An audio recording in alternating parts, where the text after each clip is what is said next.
സാധാരണക്കാരുടെ കുടുംബ വസ്ത്രാലയം ഷാദി സിൽക്സ്. ഇനി കൂടുതൽ സൗകര്യങ്ങളോടെ മികച്ച കളക്ഷനും വിശാലമായ പാർക്കിംഗും. ഷാദി സിൽക്സ്, ബസ് സ്റ്റാൻഡിന് എതിർവശം, കൊണ്ടോട്ടി.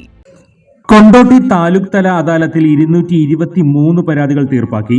പൊതുജനങ്ങളുടെ പ്രശ്നങ്ങൾ പരിഹരിക്കുന്നതിനായി മന്ത്രിമാരുടെ നേതൃത്വത്തിൽ നടത്തുന്ന കരുതലും കൈത്താങ്ങും അദാലത്തുകളുടെ ഭാഗമായി കൊണ്ടോട്ടി താലൂക്ക് തല പരാതി പരിഹാര അദാലത്ത് കരിപ്പൂർ ഹജ്ജ് ഹൌസിൽ നടന്നു. കരിപ്പൂർ ഹജ്ജ് ഹൌസിൽ നടന്ന അദാലത്തിൽ 223 പരാതികൾക്ക് പരിഹാരമായി.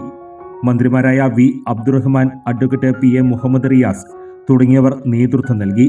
അദാലത്തിലാകെ 965 പരാതികളാണ് ലഭിച്ചത്. 383 പരാതികൾ മുൻകൂറായും 582 പരാതികൾ അദാലത്ത് ദിവസവും ലഭിച്ചു. 144 പരാതിക്കാരെ മന്ത്രി നേരിൽ കണ്ടു. അദാലത്തിൽ 28 മുൻഗണനാ റേഷൻ കാർഡുകൾ വിതരണം ചെയ്തു. ഭൂമി സംബന്ധമായ 2 അപേക്ഷകളാണ് തീർപ്പാക്കിയത്. ജനങ്ങളുടെ പ്രശ്നങ്ങൾക്ക് പരിഹാരം കാണുകയാണ് സർക്കാരിന്റെ മുഖ്യ ലക്ഷ്യമെന്ന് മന്ത്രി വി അബ്ദുറഹ്മാൻ പറഞ്ഞു.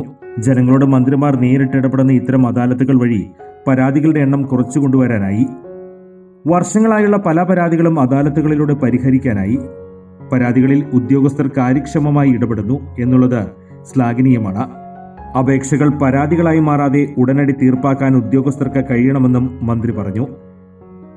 കരുതലും കൈത്താങ്ങും അദാലത്തുകൾ വഴി പൊതുജനങ്ങളുടെ ഒട്ടേറെ പരാതികൾക്ക് പരിഹാരം കാണാൻ സാധിച്ചതായി പൊതുമരാമത്ത് ടൂറിസം വകുപ്പ് മന്ത്രി അഡ്വക്കേറ്റ് PM മുഹമ്മദ് റിയാസ് പറഞ്ഞു.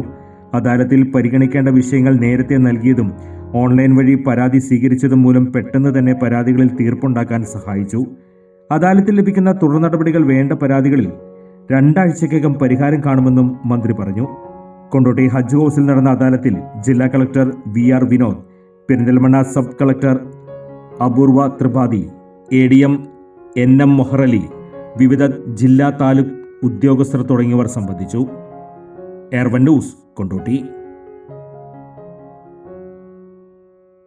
നന്ദിയുണ്ട്.